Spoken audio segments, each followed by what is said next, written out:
Good morning, distinguished permanent and alternate representatives. Welcome to the special meeting of the Permanent Council convened pursuant to the mandate contained in Resolution AG-RES 2908 to hear the presentations of the candidates for judgeship on the Inter-American Court of Human Rights for the 2019 to 2024 term, as mentioned in the draft order of business, which, if there are no objections, we will take it as adopted.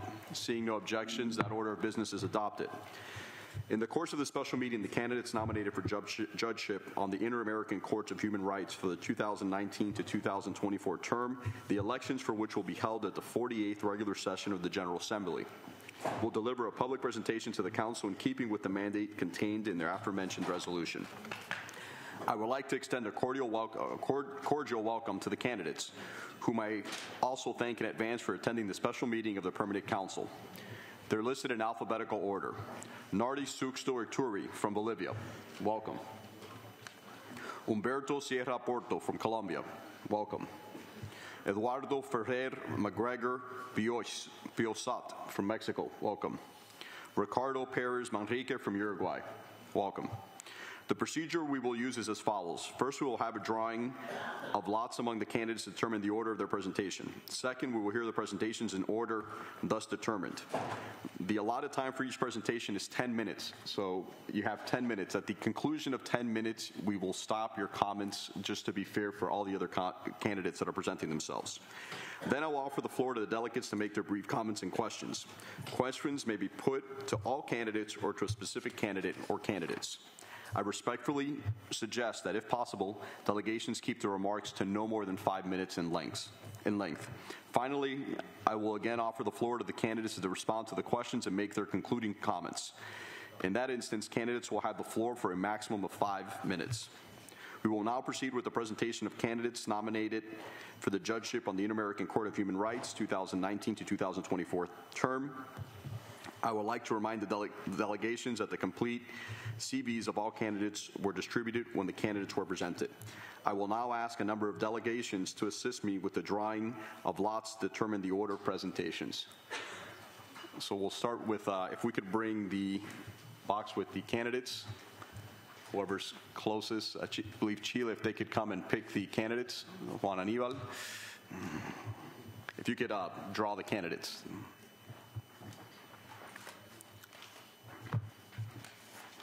The first candidate presenting will be Eduardo Ferrer McGregor. The second, and we could pull the second one. The second candidate presenting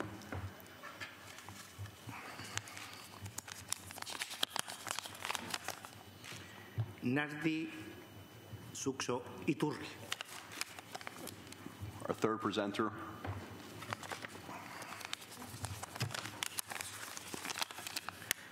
Ricardo Perez Manrique.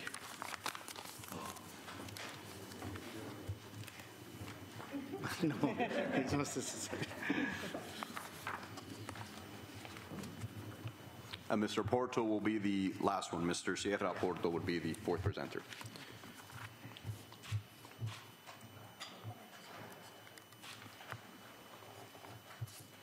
So we will start with our first presenter, which will be Eduardo Ferrer McGregor. I will read his CV, which is contained in the back of all of your information. Judge Eduardo Ferrer holds a Bachelor's of Law degree from the School of Law of the Autonomous University of Baja California. He also holds a doctorate in law from the University of Navarra, Spain, with a specialization in human rights from the Institut International des Droits de l'Homme, Strasbourg, France. He now serves as judge on the Inter-American Court of Human Rights, based in San Jose, Costa Rica, elected by the General Assembly of the Organization of American States for the 2013 to 2018 term. He served as vice president for the 2016 to 2017 biennium and was elected president by the plenary of the court on November 22, 2017, taking up this post on January 1st, 2018. Dr. Eduardo Ferrer, you are recognized.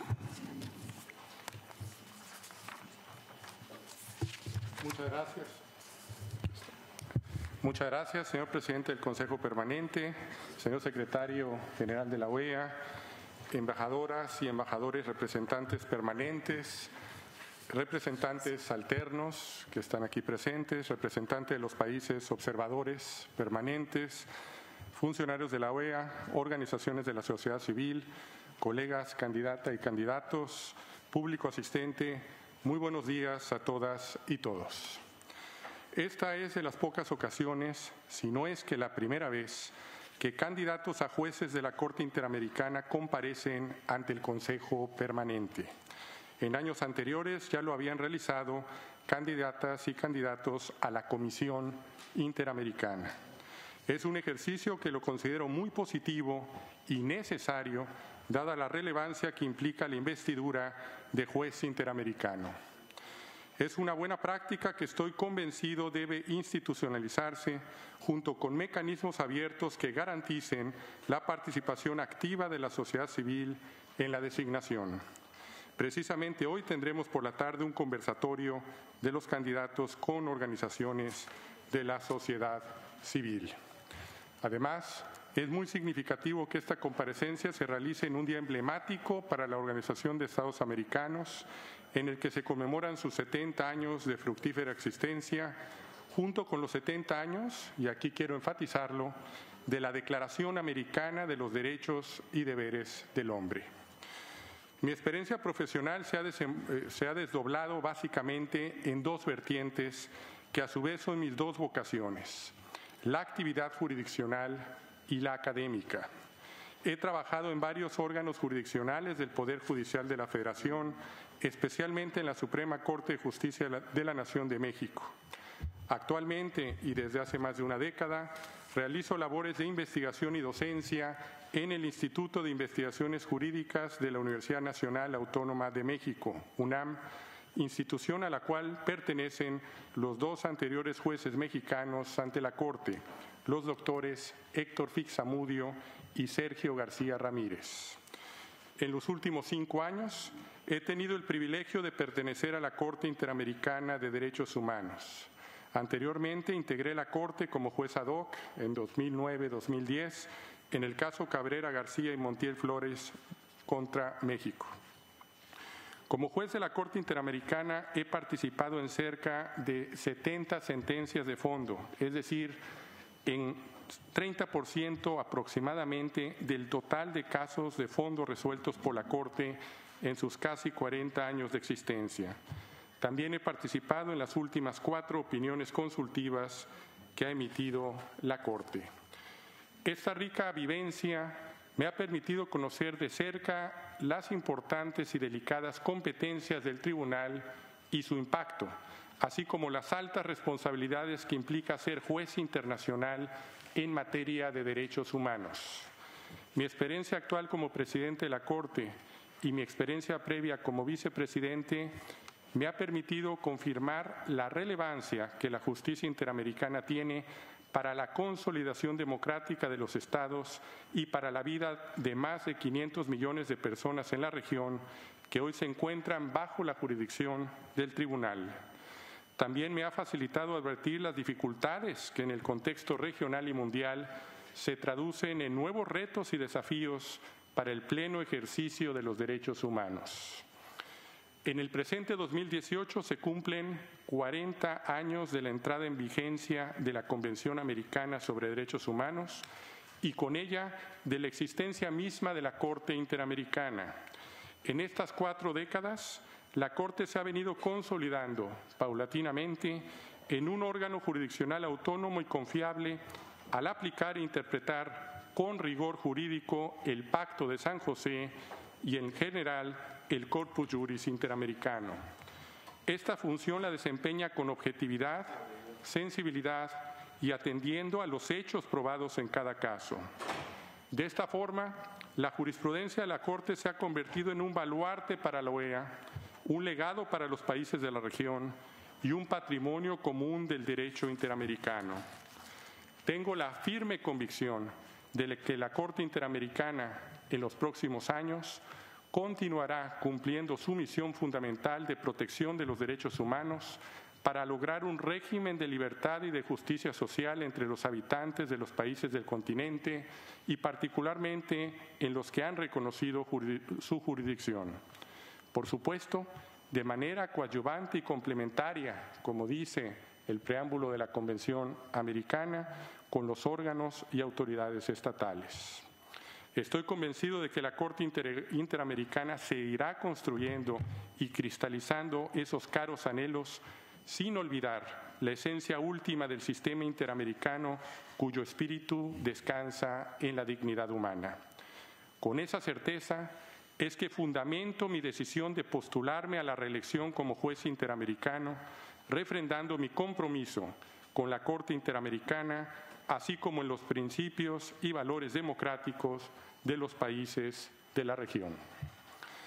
En caso de resultar electo o reelecto por la Asamblea General de la OEA, me comprometo a 1.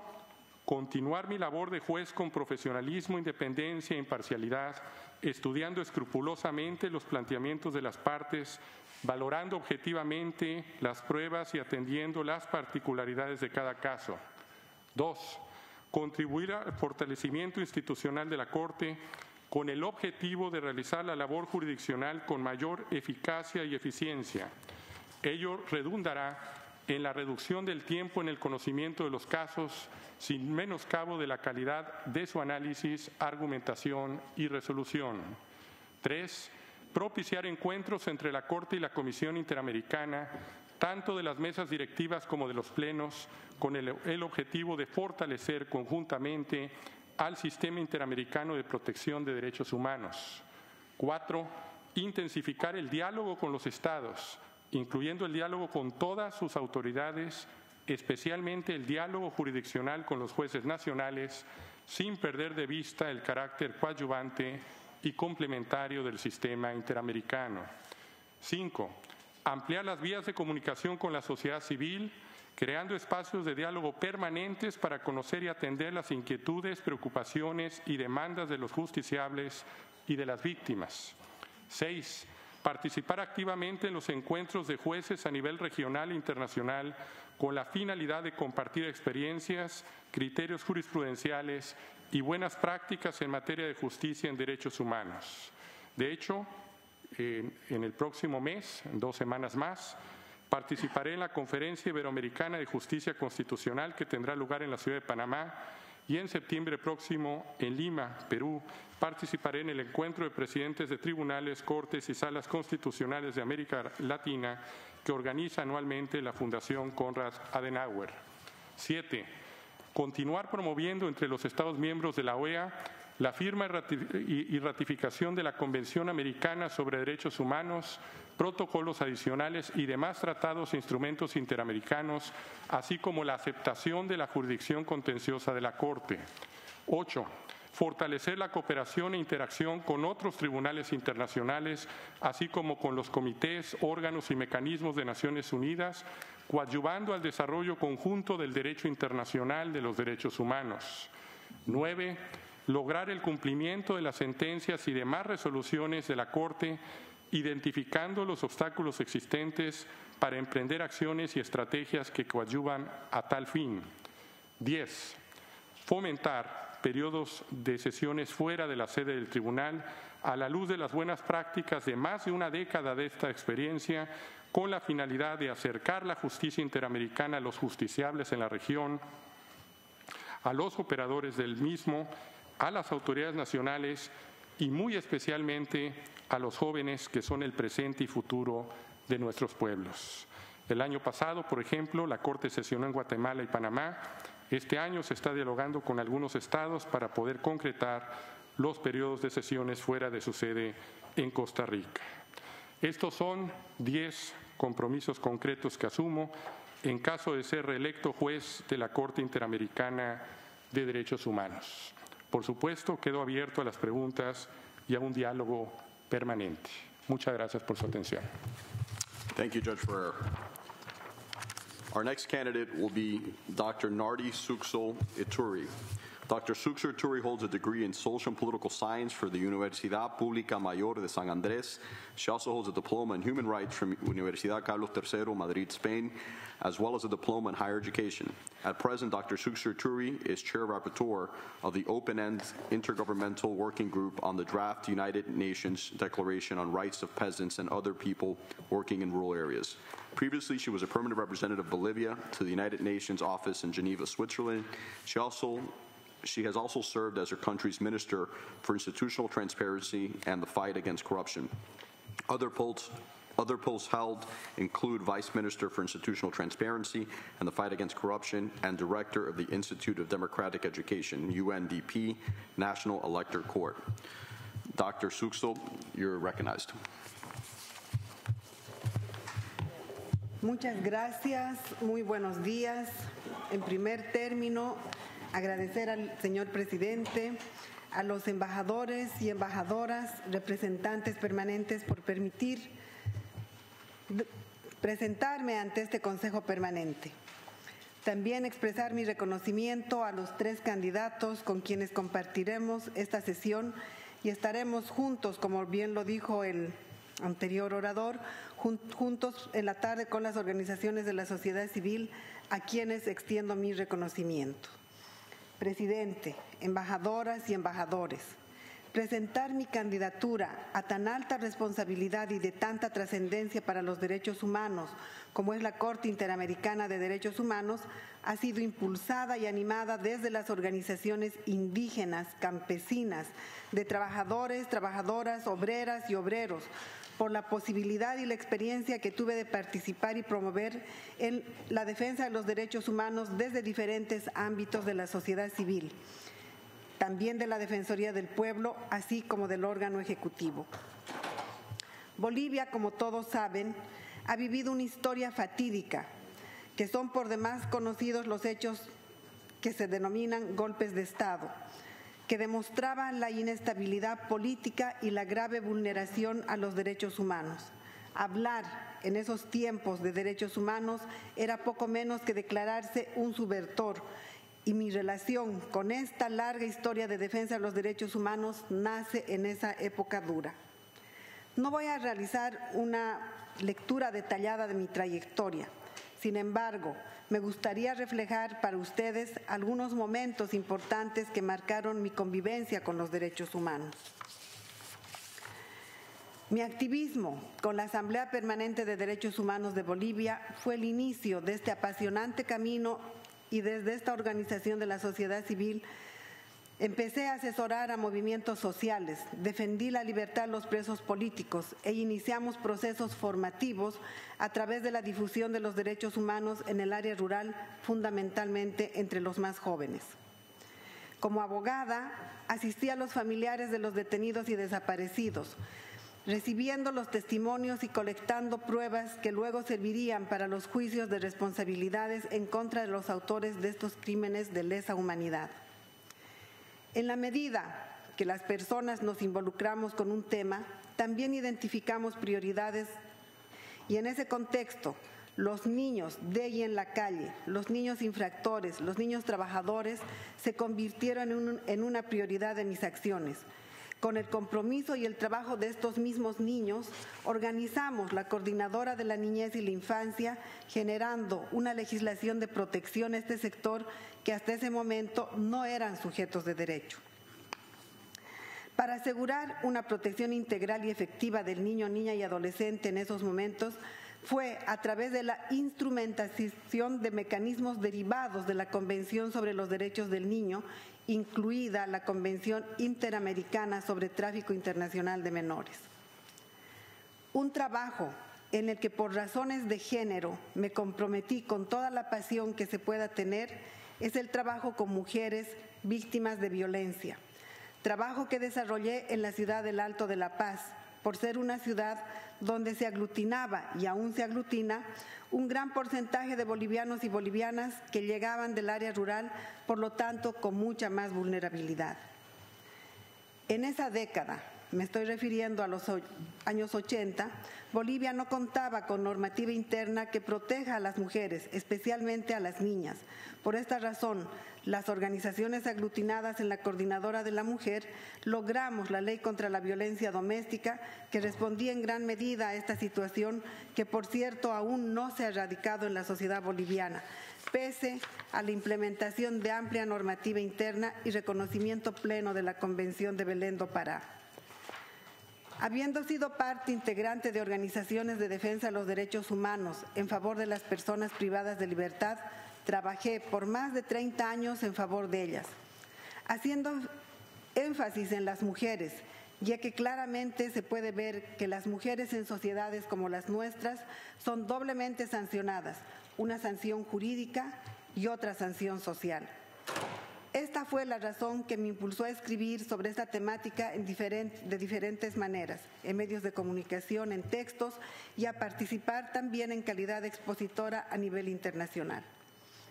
Debo señalar que en el caso de la implementación de políticas en favor de los jóvenes en conflicto con la ley, logramos que se construyera el primer centro de rehabilitación que cumple con todos los estándares de los principios rectores tomados de las reglas de las Naciones Unidas para la protección de los menores privados de libertad de 1990.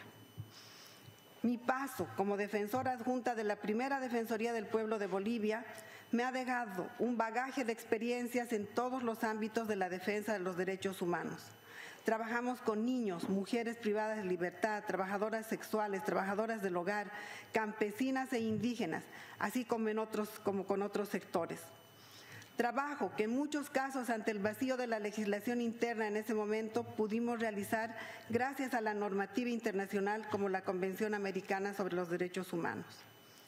El Centro Carter, institución de la que fui representante en Bolivia por 4 años, me adentró en otro campo importante para evitar la vulneración de los derechos humanos de los ciudadanos frente al poder político. Estoy hablando del derecho al acceso a la información pública. Logramos presentar un proyecto de ley sobre acceso a la información pública, el mismo que fue trabajado por diferentes sectores de la sociedad civil. Todas estas actividades en defensa de los derechos humanos, por supuesto, no habrían tenido ningún sentido sin la posibilidad de compartir estas experiencias en las aulas universitarias. He sido docente universitaria durante 19 años en varias universidades públicas y privadas, promocionando la investigación y la concientización de los derechos humanos. Por 9 años ocupé el cargo de ministra de Transparencia y Lucha contra la Corrupción, cargo que al principio me costó aceptar debido a que me cuestionaba a mí misma que la lucha contra la corrupción no tenía relación con los derechos humanos, según mi propia percepción. Sin embargo, durante mi trabajo quedó demostrado, especialmente para mí, que la corrupción en la gestión pública deja a miles de ciudadanos sin escuelas, sin salud, sin vías de comunicación, sin justicia, por lo que la lucha contra la corrupción y derechos humanos es cercana. Por otro lado, este trabajo me puso en contacto con el MECICIC, órgano importante de la OEA, donde participé como experta titular durante los 9 años, lo cual me permitió profundizar mi conocimiento sobre el funcionamiento de la OEA y el sistema interamericano.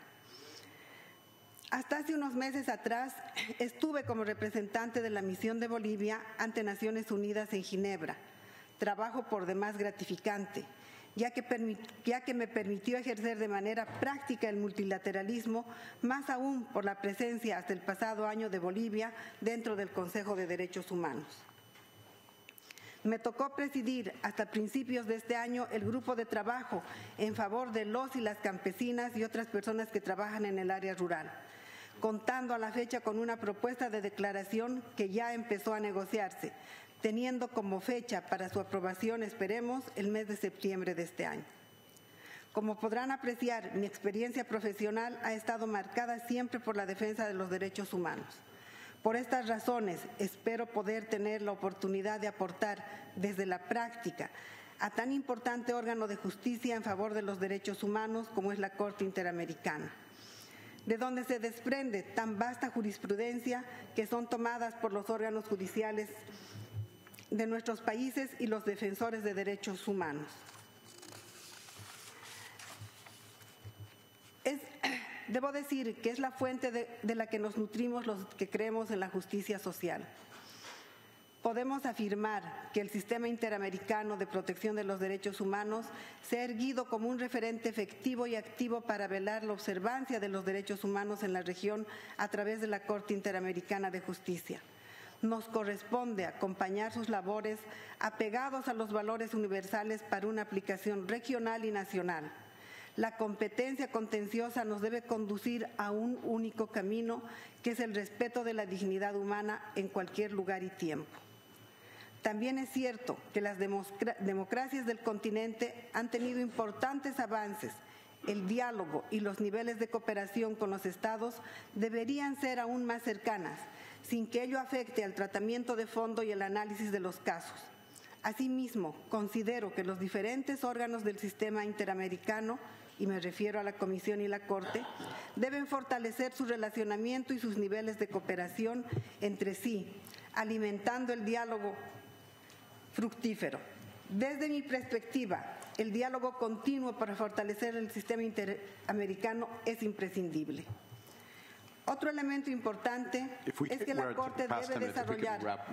Doctor, if you could bring your comments in. Thank you. Thank you. Quisiera ir cerrando manifestando que es importante que la Corte se nutra de una pluralidad en género y también en la región.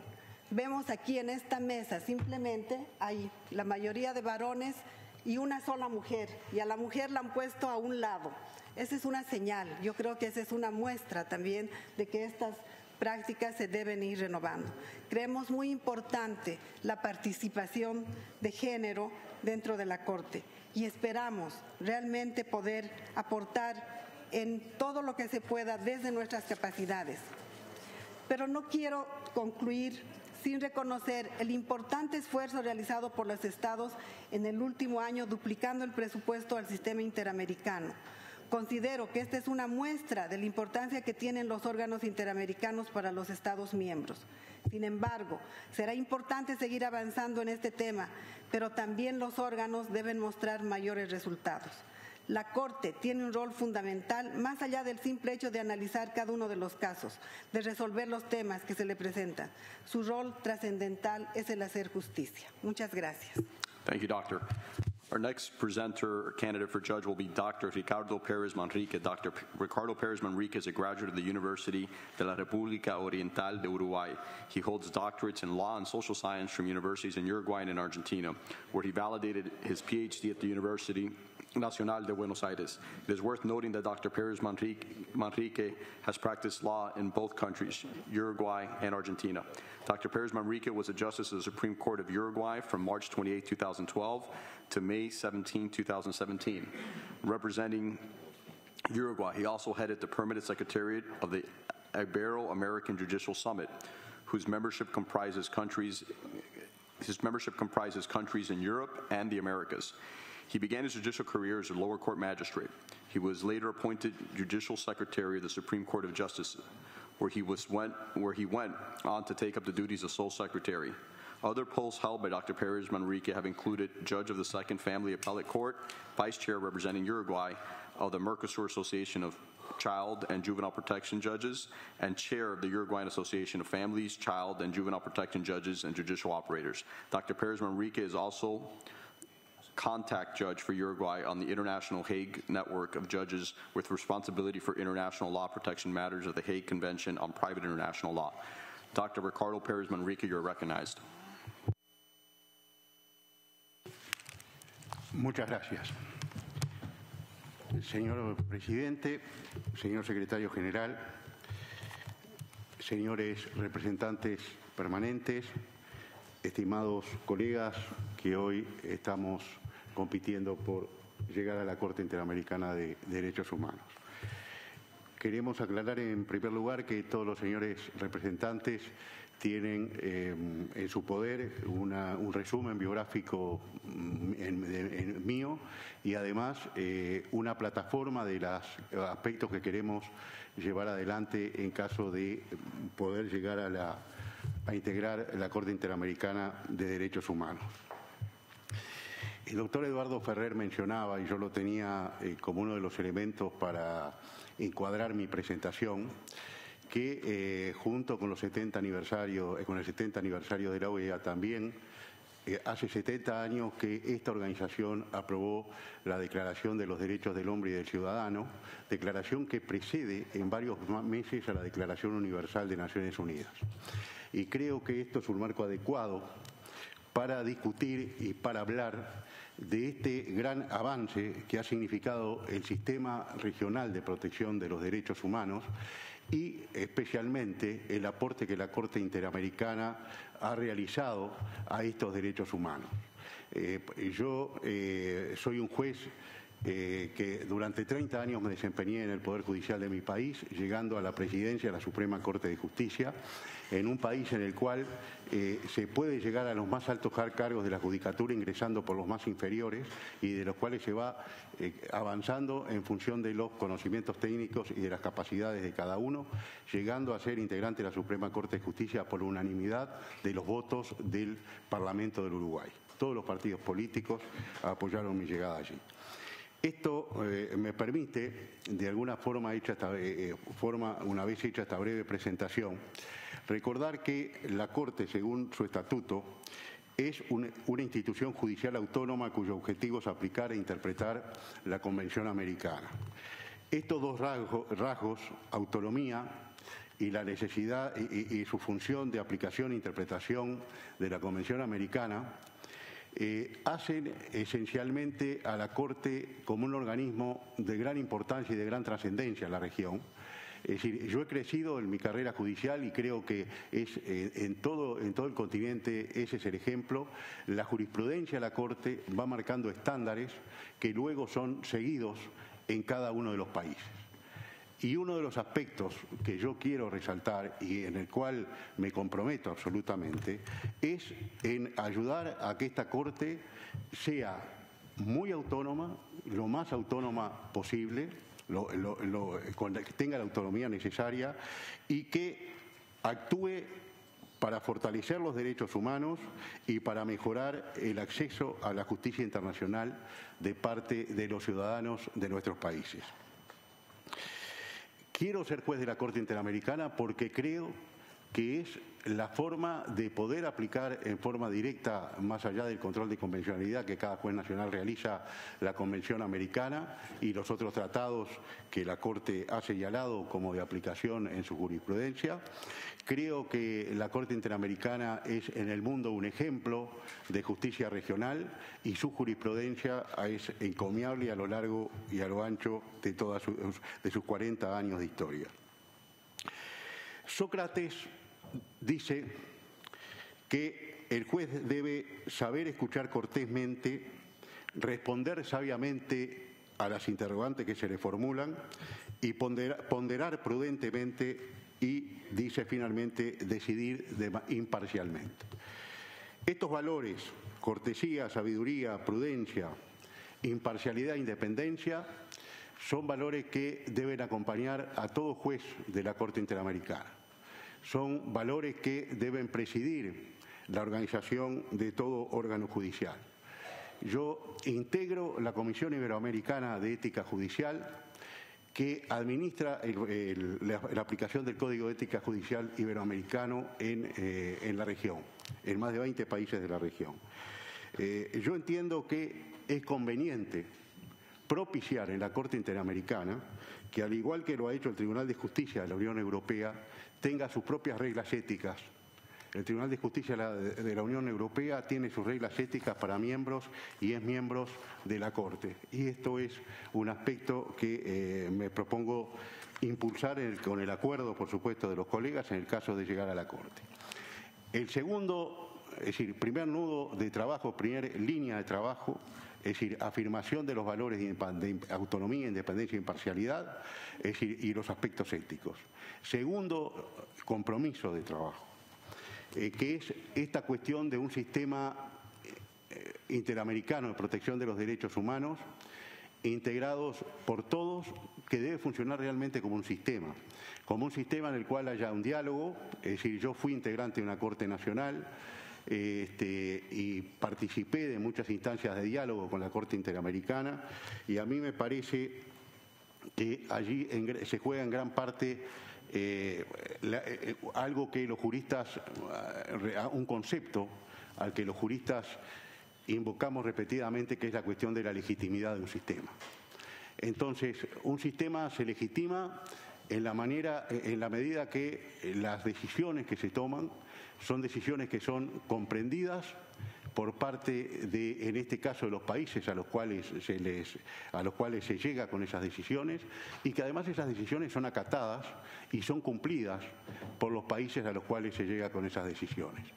Y esto es una cuestión de legitimidad que se logra a través de la independencia del tribunal, a través de la certeza de la jurisprudencia, a través de la aplicación de los derechos humanos teniendo como norte la dignidad humana, pero también se logra a través de un diálogo permanente, comprendiendo a todos los actores del sistema. Y yo quiero destacar, estamos hablando para los estados, hoy a la tarde vamos a hablar con la sociedad civil, y yo quiero destacar que los estados cobran un rol muy importante.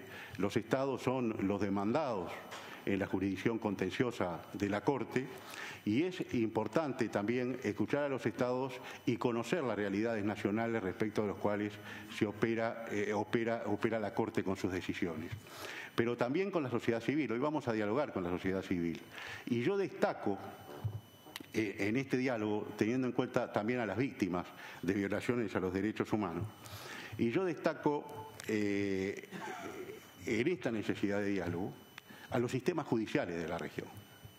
Porque es cierto, es decir, siempre la Corte actúa, es decir, en subsidio cuando los sistemas nacionales han fracasado o no han podido proteger los derechos humanos. Yo asigno un gran valor a los sistemas judiciales nacionales en la protección de los derechos humanos. ¿Por qué? Porque la jurisprudencia de la Corte siempre es post, es decir, la Corte llega una vez que se ha consumado la violación de los derechos humanos y mucho tiempo después. Entonces acá lo que hay que hacer es ayudar a empoderar a los sistemas judiciales nacionales y a los sistemas, y en general a los sistemas nacionales de protección de derechos humanos, para que la violación de esos derechos no sea necesaria. Quiero destinar 2 palabras a este fenómeno que ha sido ya mencionado y que ha sido objeto de consideración en la última cumbre de presidentes de la Organización de Estados Americanos, que es el tema de la corrupción.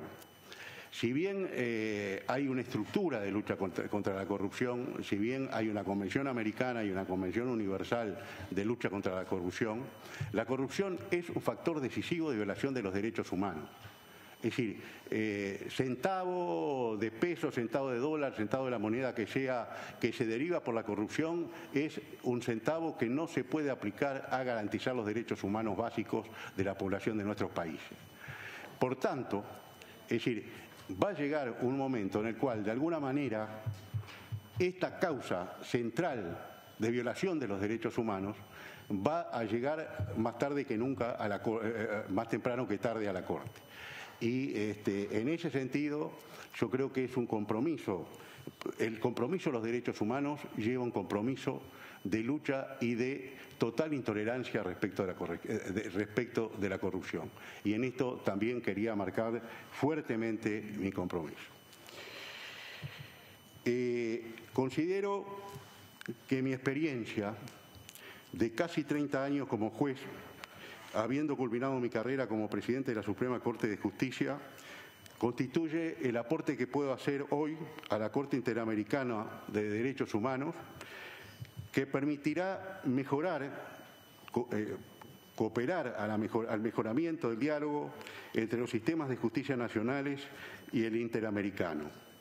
He mostrado a lo largo de mi carrera mi capacidad para llevar adelante dicho diálogo, inclusive en momentos de diálogo complicado entre la propia Corte Interamericana y la Corte que yo integraba.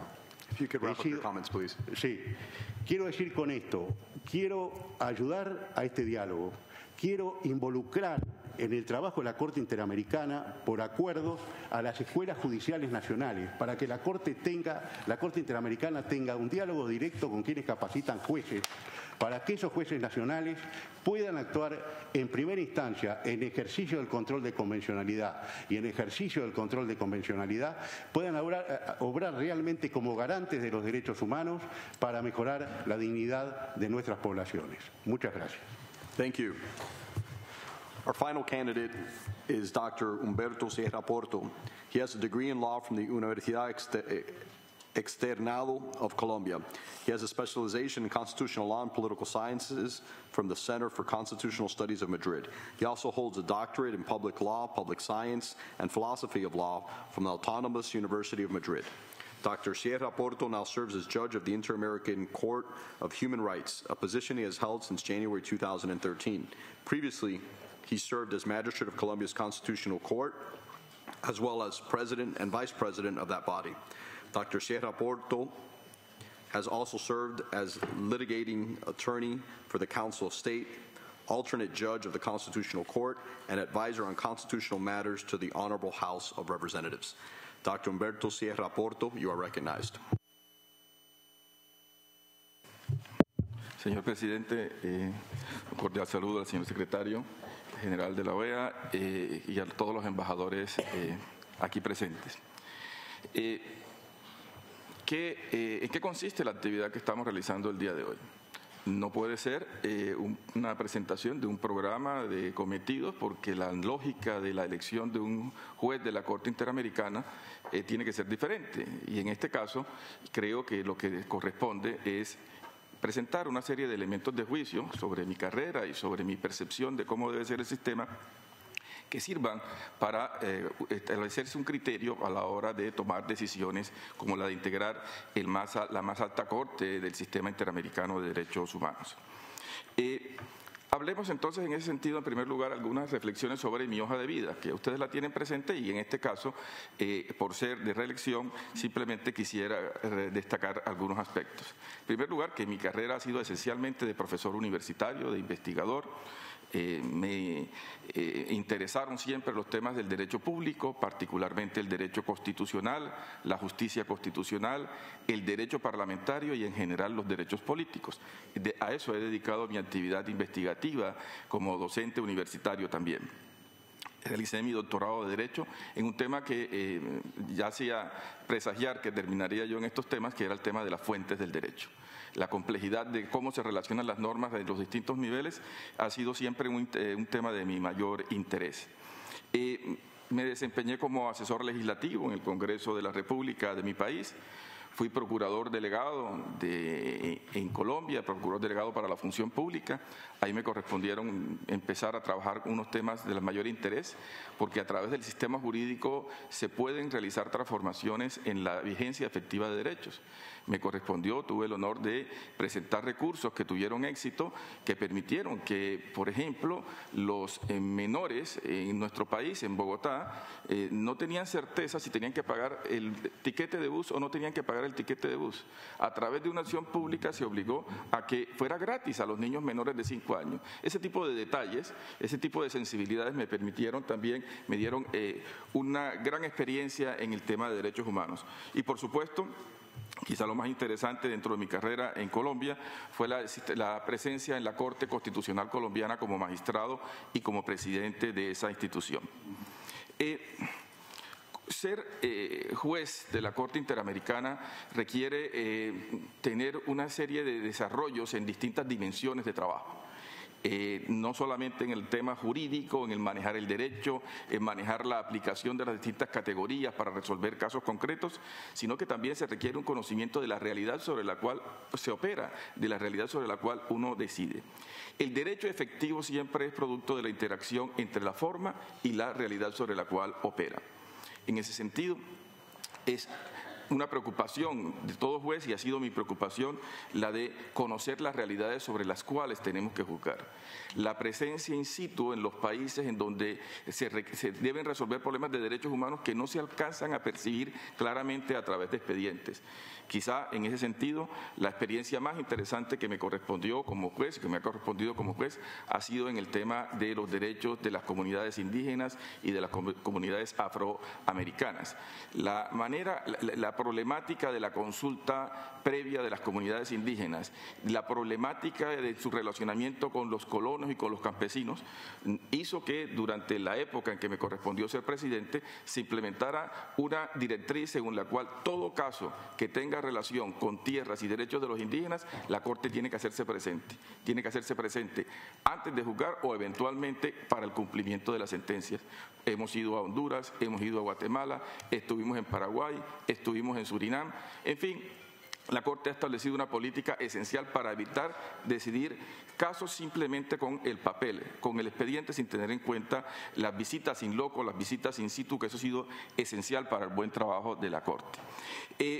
La importancia de ser juez de la Corte Interamericana es evidente, y hay un tema que es esencial para que ustedes lo tengan presente. El hecho de que aquí haya dos candidatos que procedamos de la Administración de Justicia de nuestro país marca la trascendencia que tiene el sistema interamericano para la transformación de los sistemas jurídicos internos de cada uno de nuestros países. La justicia interamericana ya no es simplemente un elemento de declaraciones sobre cómo debe ser la protección de los derechos. En virtud de la figura del control de convencionalidad, y aquí tenemos a nuestro presidente que ha sido uno de los más grandes teóricos y doctrinantes sobre este particular, hace que hoy en día el derecho internacional tenga una relación con el derecho interno que genera unas expectativas de primer orden, y por eso, insisto, la preocupación de todos los jueces de nuestro país por hacerse presente ante el sistema interamericano. Lo que se dice en el sistema interamericano tiene una trascendencia directa en la manera como se resuelven los casos en cada uno de nuestros países.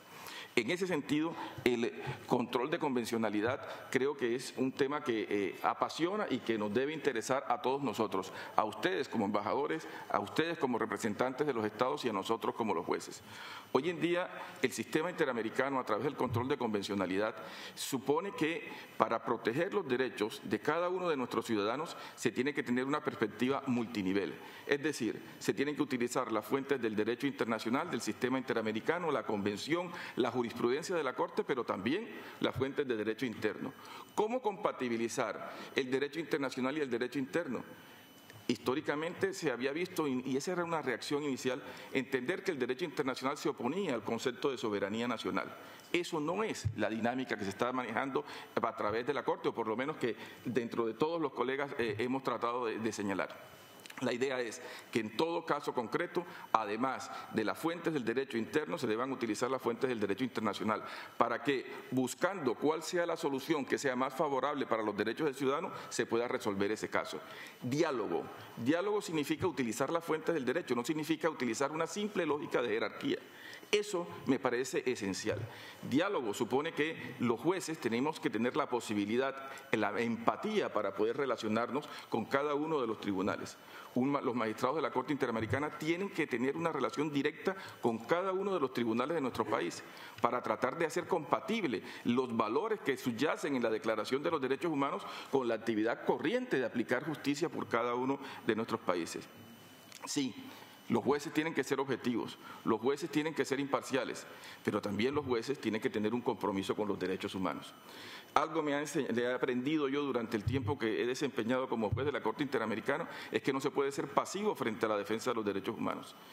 Así como todos ustedes están comprometidos con los valores de la OEA, todos nosotros tenemos que estar comprometidos con el ideario, con los derechos humanos que están establecidos en nuestro texto, en la Convención Americana. En ese sentido, es necesario hacer un equilibrio, que es todo un reto, de, por un lado, administrar justicia con toda la objetividad y la imparcialidad, y por otra parte, el compromiso con los derechos humanos. Los jueces no somos activistas, por lo menos no somos activistas de la misma manera como lo son las organizaciones no gubernamentales. Los jueces tenemos compromisos con los derechos humanos, pero al mismo tiempo tenemos que mantener la distancia y la objetividad para administrar justicia con equidad cuando se trata de la presencia de estados y de casos concretos en donde están representados víctimas en un momento dado. Lo esencial en ese sentido es buscar mecanismos que permitan que cada uno de los estados, con su diseño de sistema de fuentes, con su diseño constitucional, puedan al mismo tiempo utilizar los avances que se realizan, la homogenización y los aportes que se realizan por parte de la Corte Interamericana. Un juez debe tener sensibilidad por los sectores menos favorecidos que hay dentro de la sociedad. Eso también es compatible con ser objetivo e imparcial. Y en ese sentido, la sensibilidad de que uno debe tener no solamente con las minorías de nuestros países, con todo lo relativo a la temática de los derechos de los indígenas, de las personas de la tercera edad, de las personas afroamericanas, sino también con el tema de género. En ese sentido, la invisibilidad propia de unas sociedades más patriarcales como son las de nuestros países tiene que tratar de superarse y tratar de adquirir nuevas sensibilidades para tratar de visibilizar dificultades y desconocimientos de derechos que solo se ven desde la perspectiva de la mujer. Ese es un compromiso que tenemos que tener todos los jueces. Los jueces tienen que tener la sensibilidad de entender las diferencias. Ese es parte de lo que se denomina juzgar con enfoque de género, con perspectiva de género. Ese es un compromiso que necesariamente sí se tiene que asumir, o por lo menos creo que debe estar en la lógica de pensamiento de todos y cada uno de nosotros. En ese sentido, y con esto voy concluyendo, señor presidente, creo que la Corte Interamericana, al trabajar temas de derechos humanos que están en la mayor parte de las constituciones de nuestros países, tienen un gran reto, y cada uno de sus miembros tiene ese reto, y es el de tratar de evitar que un tribunal internacional se convierta en un tribunal contramayoritario, que no es lo mismo un tribunal nacional que un tribunal internacional. Lograr ese equilibrio es parte de lo que considero que es el compromiso que deben tener todo juez o toda persona que aspire a ser magistrado de la Corte Interamericana. Con esto simplemente le quiero agradecer la presencia y celebrar la realización de este tipo de eventos que sin duda enriquecerán los elementos de juicio para decidir quiénes deben ser los miembros de la Corte Interamericana. Muchas gracias. Thank you. We will continue with the next item on the order of business, which is the session of questions and comments by member states.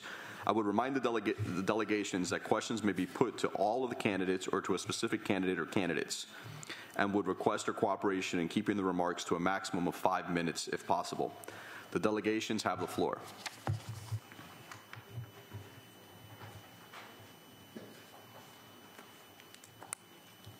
The United States, you are recognized.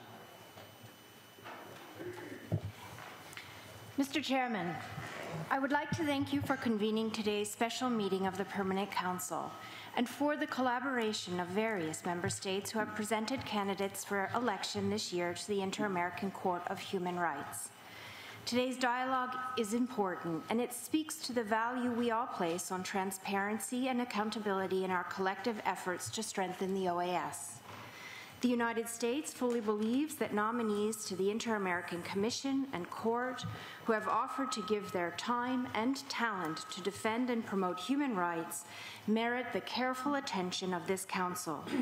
We are especially pleased that today's discussion comes in advance of member state voting at the June General Assembly, and that it is occurring fully consistent with the mandate given to this Council by our General Assembly.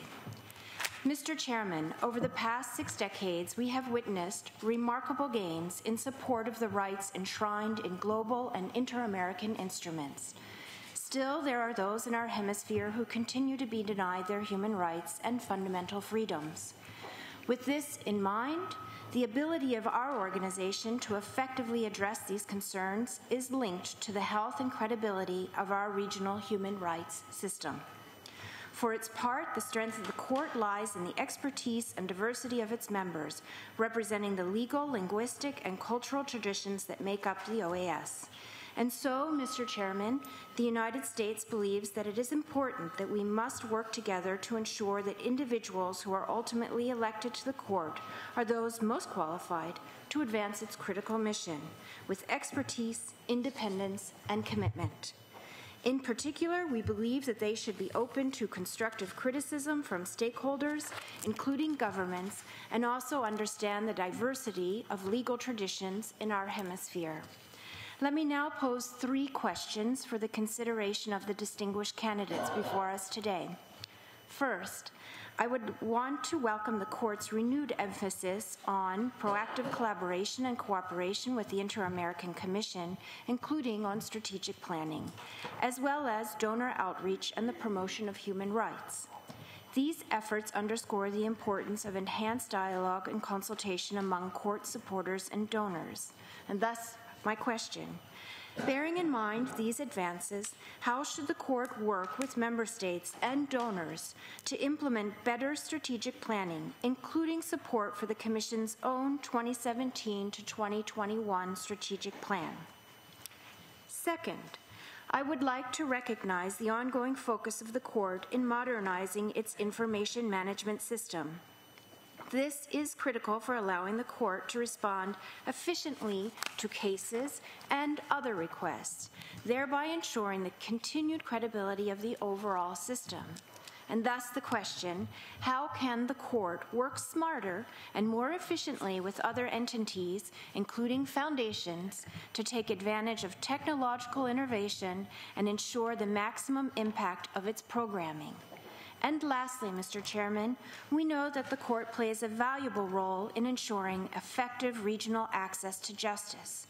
For our part, the United States is strongly committed to deepening OAS engagement in this area, including by ensuring equitable participation in the human rights system by representatives from CARICOM and common law member states.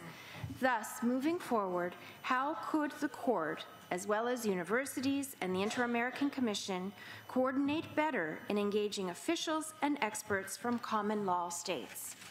With these points in mind, Mr. Chairman, I conclude my comments, and I look forward to hearing responses from the candidates. Thank you very much, and I wish all of the candidates the very best in these elections. Thank you. Thank you. The candidates will be recognized in the order in which they spoke. Our first person to answer the question will be Eduardo Ferrer. You are recognized.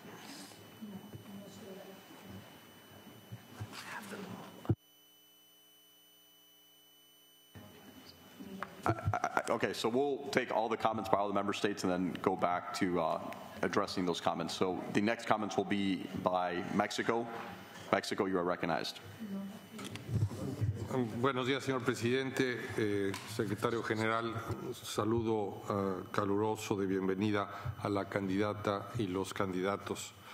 Para comenzar, quisiera agradecerle a usted, señor vicepresidente, y a través suyo al presidente, la convocatoria de esta sesión extraordinaria en la que hemos tenido la oportunidad de escuchar las motivaciones de los candidatos, de la candidata y los candidatos para ocupar un lugar en el alto Tribunal de Derechos Humanos del Hemisferio, la Corte Interamericana.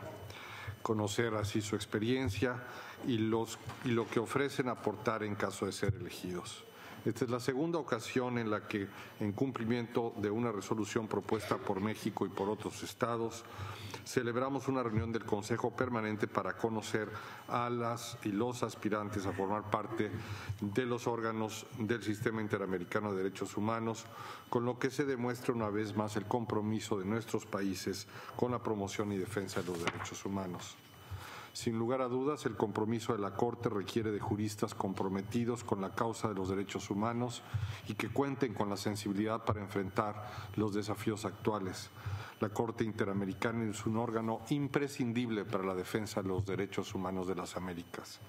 La actuación y las decisiones de la Corte influyen directamente en la construcción de políticas públicas y legislación en nuestros estados para prevenir violaciones de derechos humanos, así como para atender las necesidades de las víctimas, protegerlas y repararlas integralmente. En el caso de México, las decisiones de la Corte fueron un incentivo muy poderoso para la promoción de la reforma constitucional en materia de derechos humanos del 2011. Uno de los retos más importantes de la Corte actualmente se refiere a su pleno financiamiento, ya que a pesar del enorme esfuerzo que se realizó el año pasado para duplicar su presupuesto del fondo regular en 3 años, la Corte sigue careciendo del financiamiento suficiente para cumplir plenamente con sus funciones.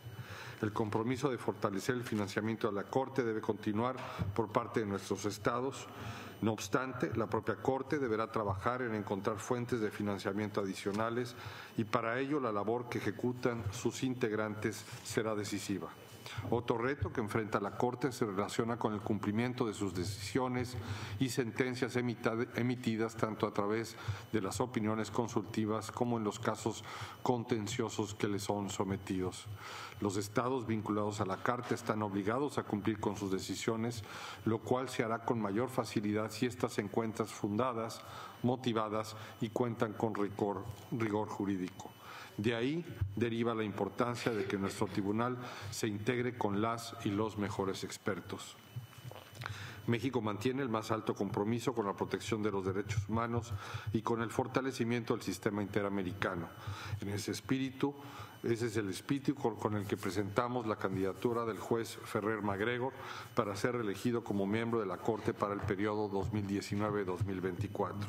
Estamos convencidos de que la reelección del juez Eduardo Ferrer MacGregor, quien actualmente se desempeña como presidente de la Corte para el periodo 2018-2019, asegurará la continuidad en el plan de trabajo que se ha planteado, en especial lo relativo al fortalecimiento institucional de ese órgano, contribuyendo a que la Corte alcance sus objetivos de proteger los derechos humanos y lograr un régimen de libertad y de justicia social entre los habitantes del continente y particularmente en aquellos estados que han reconocido su jurisdicción.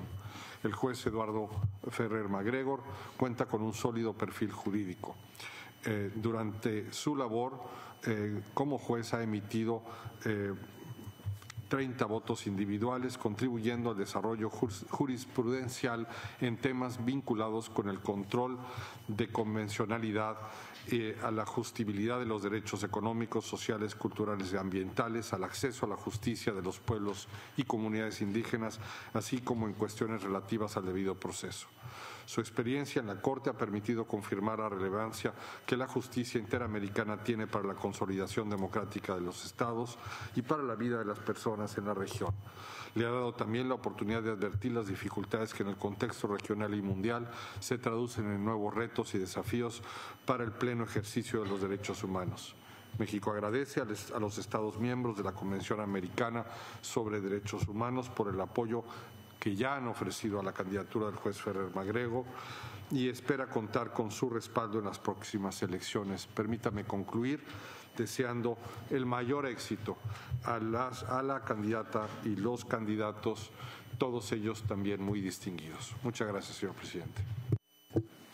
Thank you. Next, I'll recognize Argentina. Hola, muy buenos días, muy bienvenidos a nuestros expositores. Felicitaciones a los 4. Quisiera primeramente señalar la importancia institucional que esta reunión posee para el sistema interamericano y para todos los estados que lo componen. La posibilidad que este encuentro nos brinda de conocer las candidaturas que se presenten para integrar la Corte Interamericana de Derechos Humanos resulta de conformidad con los procesos de transparencia que desde todos los ámbitos deben ser impulsados y sostenidos en favor del derecho a la información de todas las personas. Hoy, concretamente, nos permite explorar la experiencia, la trayectoria y la valoración de los candidatos, lo cual redunda en un beneficio significativo para todos nosotros también. Del mismo modo, se trata de un hecho sumamente relevante para la Argentina. Esto es así por la importancia que el país le asigna a los órganos del sistema interamericano y el reconocimiento que corresponde hacer al valor histórico que tanto la Comisión como la Corte Interamericana poseen en la promoción y protección de derechos humanos. No es posible dejar de mencionar que el sistema regional, entre otras cosas, ha sido esencial para la recuperación y sostenimiento de las democracias en América y ha sido el principal marco de derechos humanos que ha colaborado en el fortalecimiento de los estados de derechos locales, permitiendo un ámbito fértil para su desarrollo progresivo. A su vez, asistimos a un momento clave en el diálogo entre los Estados y los órganos del sistema, contexto generoso que entendemos debemos alimentar e intensificar. Por tal motivo, agradeciendo la oportunidad que se nos brinda de compartir con los candidatos ciertas inquietudes, quisiéramos consultarles su reflexión en torno a los siguientes temas. Una primera pregunta que es para los cuatro y que tal vez cuando empiecen a contestar alguien lo pueda hacer rápidamente, pero es una de las cuestiones que toda institución debe analizar es su presupuesto. Por ello quisiéramos consultarles cómo observan la situación de la Corte Interamericana en torno a su presupuesto y si sugerirían modificaciones respecto de la utilización actual. Otra pregunta también sin distinción. ¿Cómo observan la relación que existe entre la Comisión Interamericana de Derechos Humanos y la Corte Interamericana? ¿Consideran que habría cuestiones por modificar? En ese caso, ¿cuáles serían? ¿Cuál es su posición? Esta es más técnica. ¿Cuál es la posición que tienen en relación con la doctrina del margen de apreciación? ¿Cuál es su opinión sobre el proceso de reforma que plantea el protocolo número 15 del sistema europeo? Bueno, apelo al poder de síntesis que pudieran tener y también a muchos de ustedes que han tenido pedagógicamente una gran tarea para contestarla. También quiero señalar que uno de los candidatos, el de Uruguay, mencionó la importancia de un código de ética a favor de la conducta de los integrantes de la Corte. ¿Cuáles serían los elementos esenciales a incluir en dicho código? Y también considerando los tiempos procesales que hoy transcurren entre la presentación de una petición en la Comisión Interamericana y el dictado de la sentencia por parte de la Corte Interamericana, ¿qué propuestas analizan para acelerar los procedimientos? Desde ya agradezco a los cuatro su excelente exposición. Gracias. Thank you. Next we'll recognize Peru. Muchas gracias, señor presidente. Agradecemos la convocatoria a esta sesión extraordinaria del Consejo Permanente que nos permite conocer con mayor profundidad la visión, propuestas e iniciativas de los candidatos a la Corte Interamericana de Derechos Humanos. Como se recordará, esta sesión se realiza en cumplimiento de un mandato incluido en el tema integración equilibrada en género y con representatividad geográfica de los diferentes sistemas jurídicos de la Comisión y de la Corte Interamericana de Derechos Humanos, que fuera propuesta por mi delegación y otras delegaciones en la resolución sobre derechos humanos aprobada en la pasada Asamblea General de Cancún. Consideramos imprescindible para el fortalecimiento del sistema interamericano de derechos humanos garantizar que los órganos del sistema estén integrados por personas imparciales, independientes y de reconocida competencia en la materia. Es por ello que valoramos las presentaciones realizadas el día de hoy que nos permiten conocer de cerca el perfil de cada candidato y propiciar un diálogo constructivo con los Estados. En este contexto, quisiéramos referirnos a un tema únicamente y acompañamos las preguntas que se han hecho con respecto al tema de presupuesto y el planeamiento estratégico. Quisiéramos preguntar qué valor se le asigna a la labor consultiva de la Corte Interamericana de Derechos Humanos, teniendo en cuenta, por un lado, el principio de subsidiariedad de la Corte y, por otro, el tema de la gobernabilidad de los Estados. Muchas gracias. Muchas gracias, señora embajadora. Tiene la palabra el señor embajador de Chile. Muchas gracias, señor presidente. Queremos saludar a la candidata y a los candidatos a la Corte Interamericana de Derechos Humanos por las presentaciones que nos han hecho esta mañana. Son presentaciones tremendamente sólidas, son presentaciones reveladoras y demostrativas del compromiso que tienen ustedes, cada uno de ustedes, con el derecho internacional de los derechos humanos y muy particularmente con su compromiso con los derechos de las personas.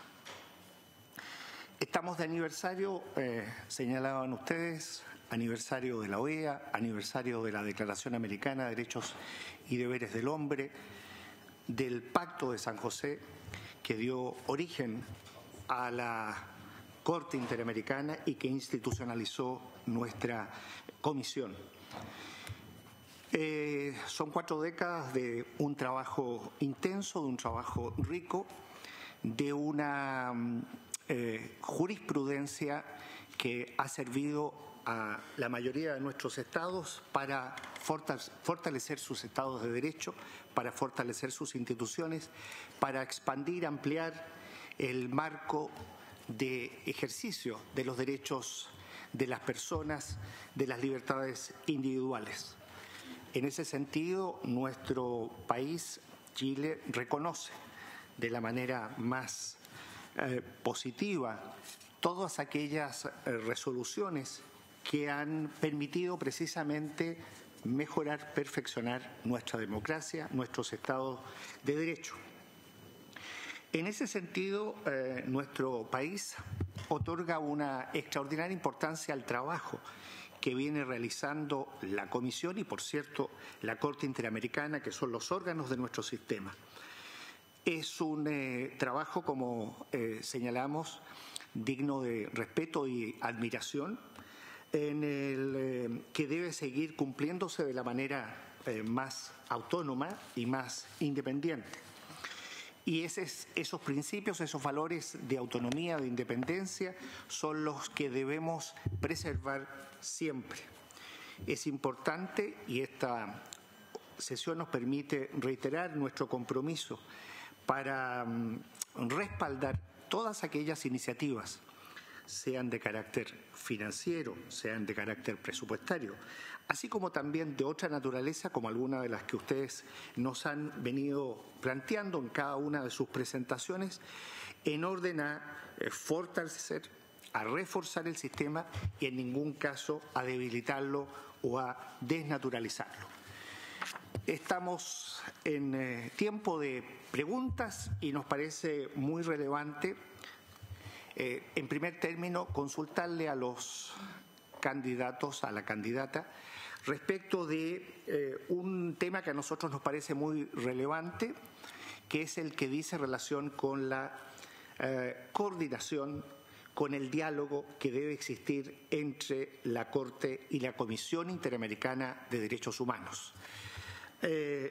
Gran parte del trabajo que realiza la Corte Interamericana de Derechos Humanos es consecuencia de los casos que le entrega, que le remite la Comisión Interamericana de Derechos Humanos.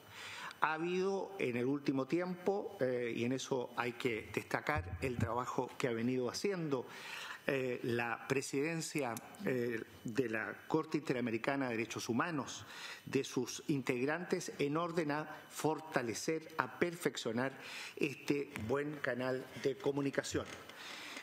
En consecuencia, nuestra consulta es para que ustedes nos puedan decir de qué manera, qué iniciativas, qué acciones sugieren que podrían llevarse adelante para que este buen trabajo, este buen diálogo sea más fuerte, sea más sólido.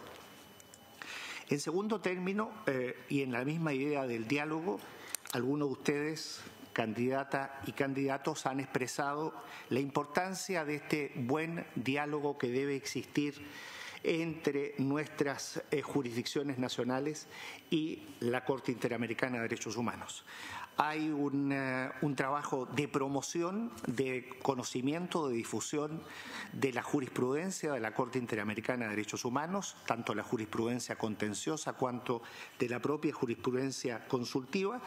Sin embargo, nos parece muy relevante que este diálogo sea mucho más fructífero. La idea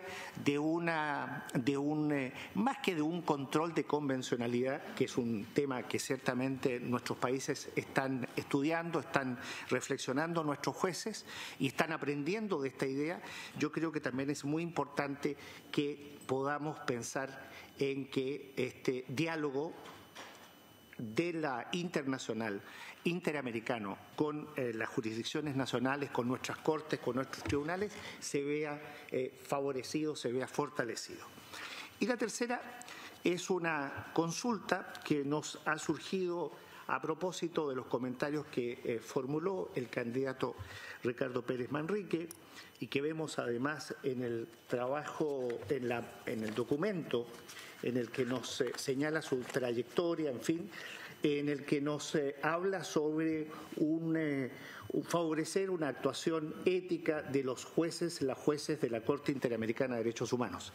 En ese sentido, a nosotros nos parece que es tremendamente relevante que se dé cumplimiento de la manera más estricta a que los integrantes de la Corte Interamericana de Derechos Humanos, en conformidad a lo que establece el artículo 52 del Pacto de San José, sean juristas de la más alta autoridad moral de reconocida competencia en materia de derechos humanos. Los jueces de este alto tribunal deben ser, como muy bien señalaba don Humberto Sierra, especialmente cuidadosos, prudentes en sus juicios. Hablan a través de las resoluciones, sin embargo, la actuación ética a la luz de lo que prescribe el Pacto de San José nos parece extremadamente relevante. Y nuestra consulta es precisamente cómo ustedes creen que esta idea de un trabajo ético, de esta presencia de la moral en la conducta, en el trabajo, sea puesta en la función judicial, en la alta función judicial que tiene que cumplir la Corte Interamericana de Derechos Humanos. Muchas gracias. Thank you. Next, we'll take comments from Panama. Muchas gracias, señor presidente. La Misión Permanente de Panamá desea saludar a los distinguidos representantes permanentes de los Estados miembros y delegados. Asimismo, quisiéramos agradecer las presentaciones de las y los candidatos para las 3 vacantes de juez en la Corte Interamericana de Derechos Humanos para el periodo 2019-2021. La delegación de Panamá felicita a la y los candidatos por su sólida formación académica y profesional de reconocida competencia en los temas de los derechos humanos. El Gobierno de la República de Panamá presta gran importancia a la Corte y reafirma su compromiso de seguir colaborando con sus trabajos cuya seriedad y eficacia está encaminada a su fortalecimiento. Es por ello que en nuestra delegación considera que en todo momento se debe tener presente lo que representa y constituye ser juez de la Corte, donde es indispensable la transparencia, independencia y compromiso que a ella correspondan. Para culminar, le deseamos el mayor de los éxitos durante las elecciones en el marco del 48º periodo de sesiones de la Asamblea General de la OEA. Muchas gracias. Thank you. Next, I'll recognize the ambassador from Haiti. Merci, Président. Monsieur le Président, la délégation d'Haïti voudrait remercier le Président du Conseil d'avoir organisé cette séance extraordinaire afin d'entendre les exposés des différents candidats au poste de juge près de la Cour interaméricaine des droits de l'homme pour la période 2019-2024. Elle remercie également les candidats pour la qualité de leur présentation qui nous montre que nous avons affaire à des candidats très compétents. Ma délégation ne peut que leur souhaiter bonne chance. Mon pays accorde beaucoup d'importance aux travaux de la Cour interaméricaine des droits de l'homme. En effet, il fait partie des pays de la région qui ont reconnu sa compétence. En cas d'élection, Monsieur le Président, Haïti souhaite que les juges s'attellent à faire connaître davantage les attributions de la Cour aux États afin de vaincre certaines réticences, ce pour favoriser l'organisation des sessions de la Cour dans les différents pays de la région. Haïti souhaite aussi que les juges arrivent à mettre les États en confiance afin d'éviter la politisation de la problématique des droits de l'homme. Haïti souhaite aussi qu'ils parviennent à accorder une attention plus soutenue aux notifications destinées aux États qui sont concernés par des affaires, décisions ou autres. Je vous remercie, Président. Thank you, sir.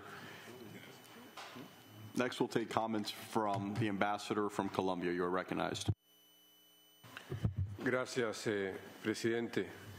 Colombia, quisiera comenzar por destacar, subrayar la importancia de este mecanismo de transparencia, de este mecanismo de selección objetiva, que abre una oportunidad importante para que ante los ojos de las diferentes naciones se puedan exponer trayectorias de vida, se puedan evaluar las calidades y condiciones de todos quienes presentan su esfuerzo y su reconocimiento para desempeñar tan alta dignidad en el sistema interamericano.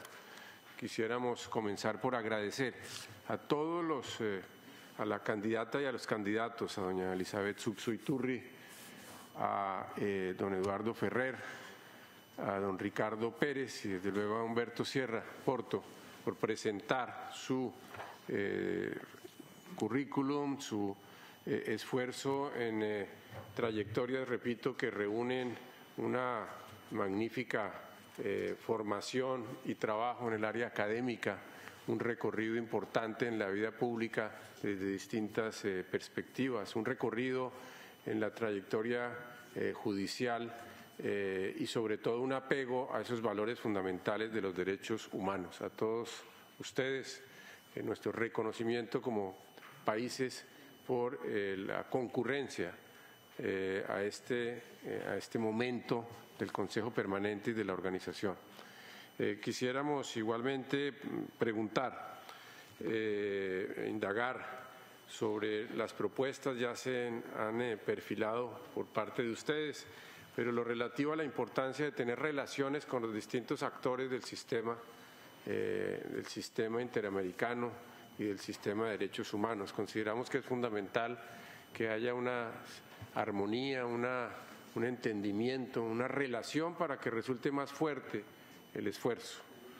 Esa relación que toca no solamente a las instituciones interamericanas, como ya se ha dicho aquí, la Comisión, decía el señor embajador de Chile, pero también Naciones Unidas y otras cortes a nivel internacional, porque finalmente el derecho es universal. Los derechos humanos son absolutamente globales, trascienden el espacio y el tiempo. De manera pues que ese relacionamiento para nosotros es sumamente importante, pero también el relacionamiento con nuestras sociedades. Aquí se ha mencionado cómo debe haber una inmediación con aquellos que serán destinatarios precisamente de la protección de derechos. Y seguramente la relación de la Corte y de nuestro sistema con universidades, con centros de pensamientos, con la pedagogía que ha de realizarse para tener conciencia de los derechos es sustancial.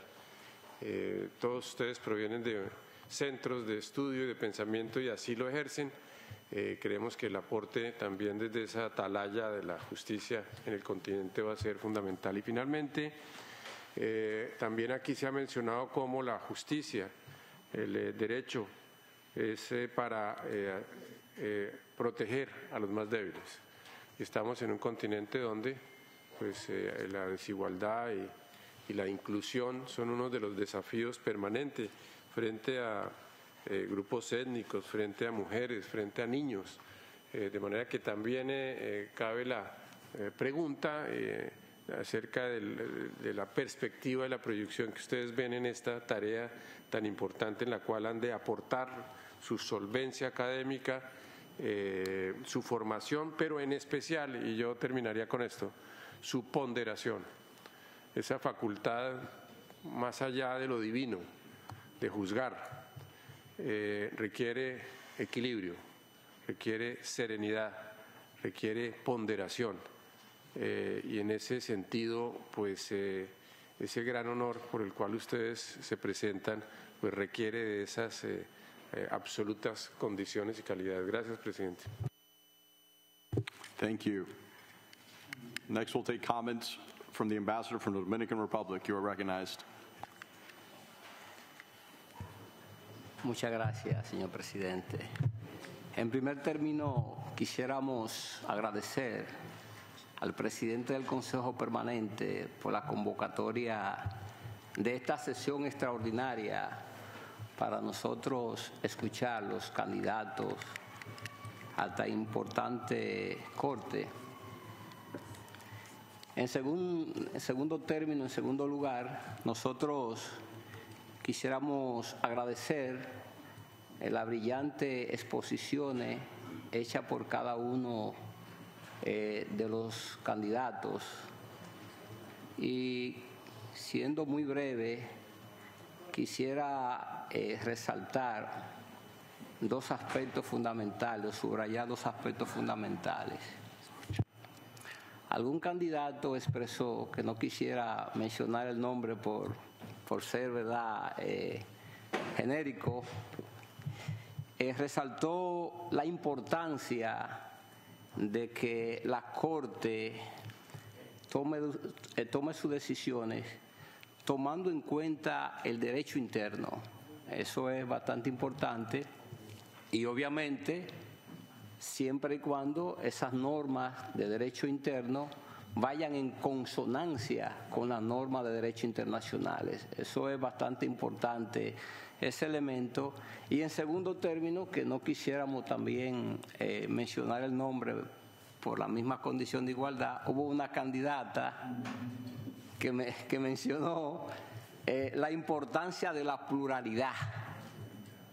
Nosotros, la OEA, hemos abogado bastante por la pluralidad y la inserción de la mujer en la participación. Y yo creo que nosotros también, a la hora de nosotros elegir los tres candidatos, debiéramos tomar ese factor en cuenta. Concluyo diciéndole felicitarlos por las excelentes presentaciones que han hecho y finalmente nuestra delegación le desea éxito a cada uno de ustedes. Muchas gracias. Thank you. Next, we'll take comments from the representative from Uruguay. Muchas gracias, señor presidente. Queremos hacer una intervención muy breve y referirnos a dos comentarios que deseamos realizar. En primer lugar, queremos agradecer las presentaciones realizadas y también esta sesión del Consejo Permanente, sesión extraordinaria, para dar cumplimiento, como se dijo anteriormente por algunas delegaciones, al mandato que aprobamos en la última Asamblea General de la OEA. Habiendo dicho eso, y dado la tradición jurídica de Uruguay, nuestro país desea destacar la importancia que le asigna a la independencia y a la imparcialidad, y la importancia que Uruguay le asigna a contar con los mejores jueces en la Corte Interamericana de Derechos Humanos. Muchas gracias. Thank you. Next, we will take comments from the ambassador from Bolivia. You're recognized. Muchas gracias, presidente. Muy buenos días a todas y todos los colegas. Presidente, felicitarlo por la convocatoria a esta reunión y reconocer también al embajador González por haber promovido, organizado esta reunión y ya que al tener un candidato no se puso al frente de la mesa, creo que es una muestra de la calidad de presidente que tenemos en este Consejo Permanente. Presidente, también reconocer las presentaciones de la candidata y los tres candidatos. Ellos han puesto a conocimiento de los países miembros su gran trayectoria, su gran aporte realizado en el ámbito de los derechos humanos. Creo que tenemos una gran oportunidad para poder escoger a las mejores personas para que nuestro sistema interamericano continúe fortaleciéndose y además continúe estableciendo jurisprudencia en nuestra región de las Américas. Ya alguno de los candidatos decía que las Cortes no solamente tienen la obligación de aplicar el derecho, de resolver los casos, sino fundamentalmente las Cortes tienen la obligación de hacer justicia. Creo que en ese marco es importante que podamos escoger a las mejores personas. Bolivia, consecuente con aquello que ha venido promoviendo en la Comisión de Asuntos Jurídicos, en los informes que se han venido presentando, hemos presentado una candidata. Creemos que se deben generar diversos equilibrios en el sistema interamericano, en la Comisión, en la Corte, los equilibrios de género, equilibrios regionales, equilibrios entre la representatividad de países, y es en ese marco que hemos puesto a consideración de todos los países hermanos de la región una candidata y que esperamos pueda ser favorecida con el apoyo de todos los países miembros de la Convención. Muchas gracias, presidente. Thank you. We will continue with the last item on the order of business, which pertains to the responses and concluding comments of the candidates. I will offer the floor to the candidates in the same order in which they gave their presentations, so that they may respond to the questions formulated by the delegations and offer concluding comments. As I mentioned at the start of the meeting, in this segment, each candidate will have the floor for a maximum of 5 minutes.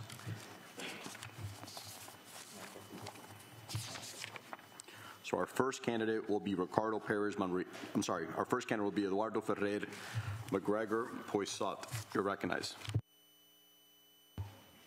Muchas gracias, señor presidente. En primer lugar, mi agradecimiento a todos los comentarios, a todas las inquietudes, a todas las preguntas, que yo creo que necesitaríamos una sesión extraordinaria a la que ya, porque nos están dando 5 minutos para contestar una serie de interrogantes que van más allá de simples preguntas y comentarios y que tiene que ver también con cuestiones del sistema interamericano y de la noción que entendemos tienen los jueces y en su rol como defensores también de derechos humanos dentro de la aplicación objetiva de la Convención Americana. Pero bueno, vamos a tratar de escoger algunas de estas temáticas y lo primero que quisiera decir es que aquí hay estados que no han reconocido la jurisdicción de la Corte Interamericana de Derechos Humanos. Hasta el día de hoy son 20 estados con plena jurisdicción de la Corte, pero hay algo muy particular.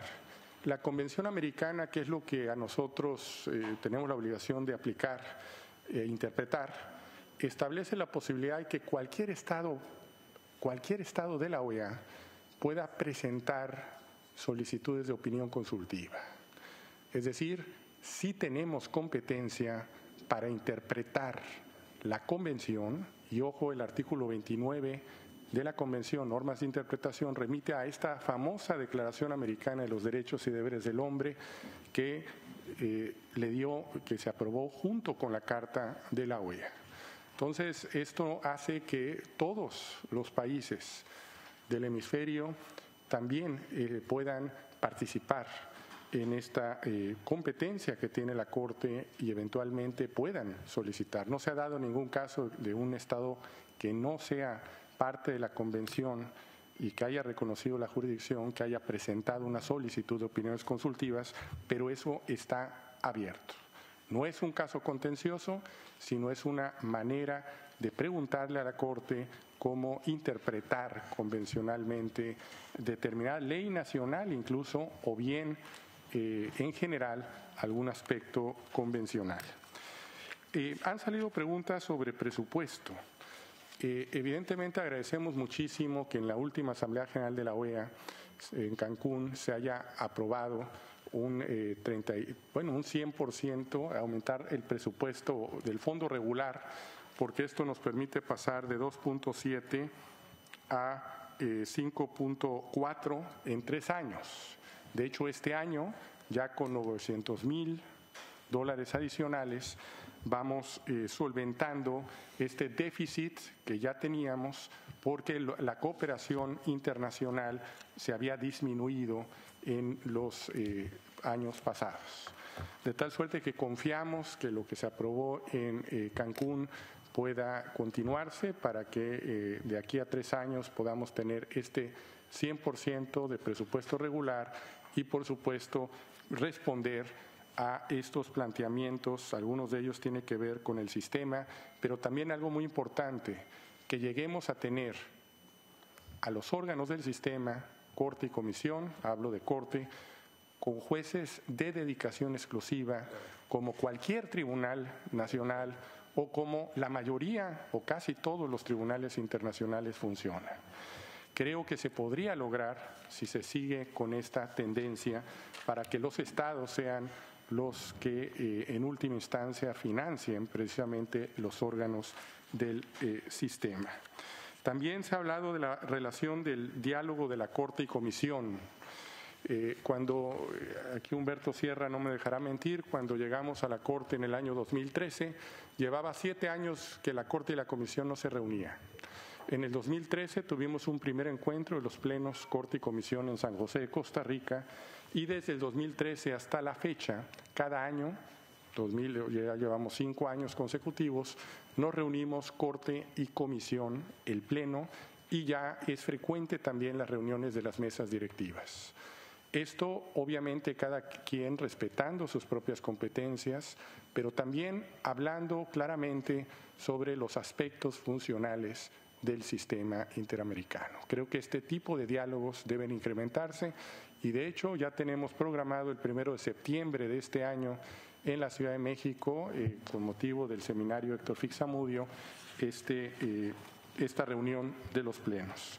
También se ha hablado de los países, cómo podemos incrementar el conocimiento de la Corte Interamericana de las sentencias en los países que no han suscrito la Convención Americana, han reconocido la jurisdicción de la Corte. Esto es algo muy importante, traducir nuestras sentencias, que lamentablemente todavía desde el año 2015 hemos dejado de traducir a otros idiomas, a pesar de que hay mandato expreso por parte del Consejo Permanente de dar una partida presupuestal adicional para traducir a los idiomas oficiales.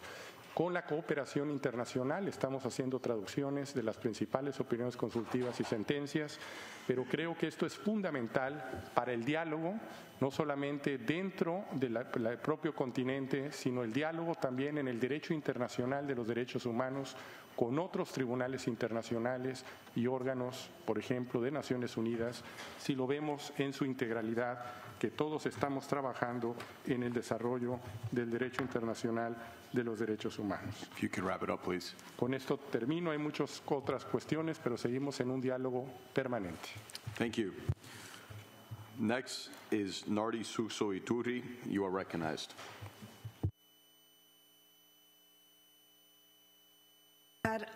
Agradeciéndoles a todos ustedes por la oportunidad que nos dan, sobre todo a mi persona, que por primera vez viene a presentarse ante ustedes para poder optar por este alto cargo. Han habido muchas preguntas, muchas interrogantes, de las cuales seguramente los dos postulantes que ya están en la Corte tendrán muchas más respuestas que los que todavía o los que no estamos dentro de la misma. Pero yo quisiera referirme a algunos temas que me parecen realmente muy importantes. Se habló muchísimo sobre el tema de la independencia e imparcialidad. Cualquier órgano, cualquier tribunal que administra justicia, por supuesto que tiene que tener fundamentalmente la independencia y la imparcialidad por delante. Hay que ser objetivos. Debería cualquier tribunal, por supuesto, mirar absolutamente todo, no solo la legislación, no solo la jurisprudencia, sino también la realidad. Eso para mí es muy importante. Y es verdad que para tener independencia e imparcialidad, lo más importante es tener convicción en la justicia, es tener convicción en lo que se hace, compromiso con lo que se hace. Yo creo que fundamentalmente eso es básico e importante. Y un tema que tiene mucho que ver con el tema de la independencia y la imparcialidad es el presupuesto. Porque mientras todos los estados puedan igualar sus aportes, por supuesto que también habrá mucho más posibilidad de actuar con mayor independencia, no solo en la Corte, sino absolutamente en todos los organismos internacionales.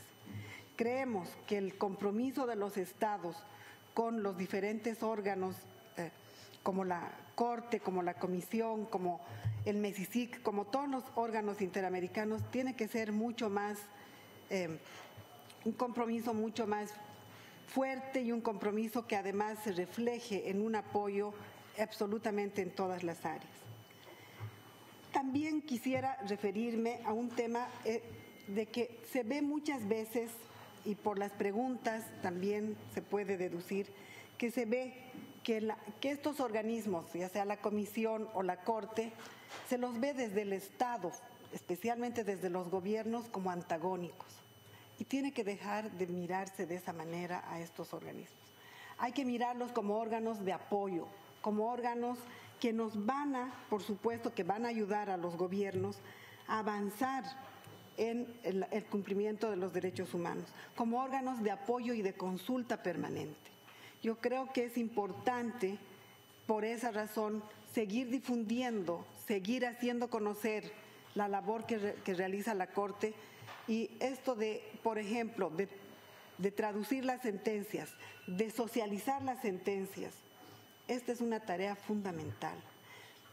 Yo pienso que cuando más se conoce este organismo, más confianza va a haber en el mismo, se va a recurrir con mayor facilidad, pero fundamentalmente se va a recurrir pensando y sabiendo que va a haber justicia y que se van a escuchar no solo los argumentos del Estado, sino fundamentalmente los argumentos de la sociedad civil o de las personas cuyos derechos están siendo vulnerados. Por otro lado, también se ha hablado mucho de la falta de coordinación. Me sorprende mucho que, por ejemplo, esto de no se coordinaba la comisión con la Corte por muchos años.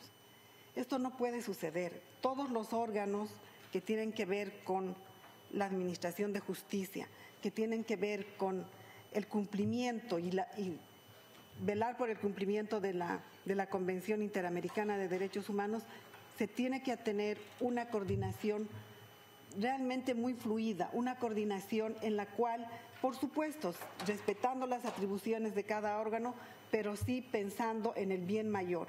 Creo que es muy importante, fundamentalmente, trabajar en ese tema.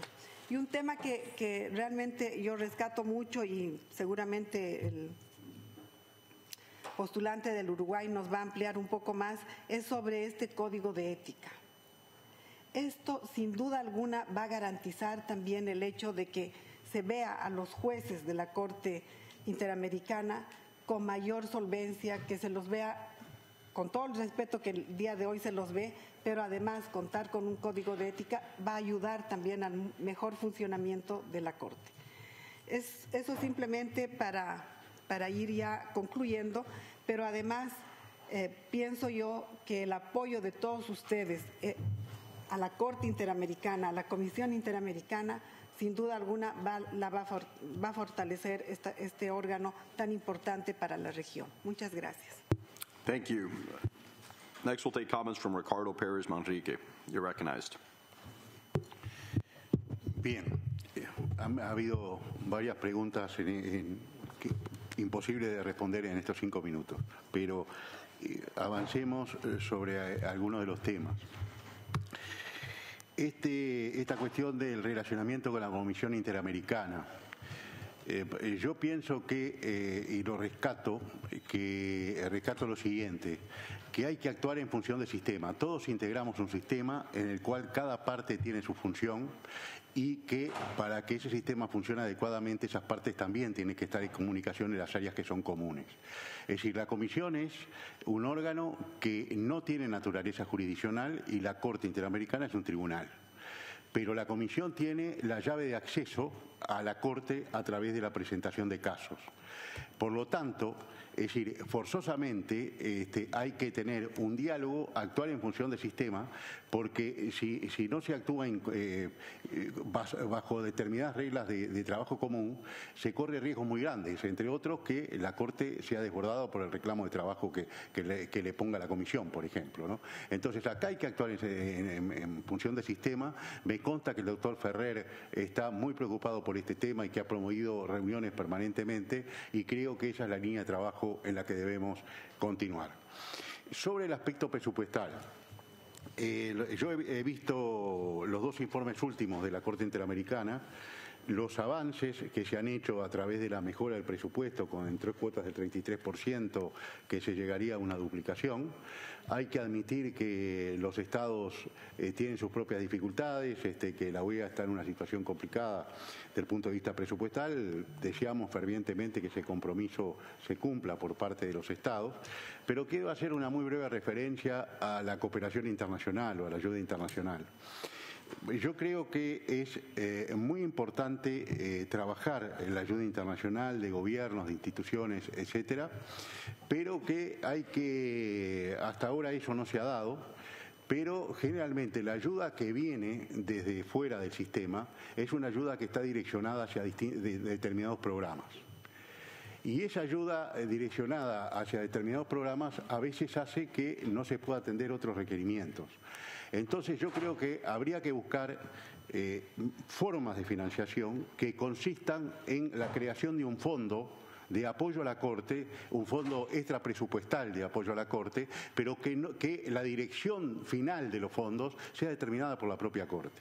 Entonces, generar un trabajo de recolección de aportes, pero con esa orientación, con que la Corte sea como la Corte destina el presupuesto de los fondos de la OEA, que los pueda disponer también de lo que es el apoyo internacional.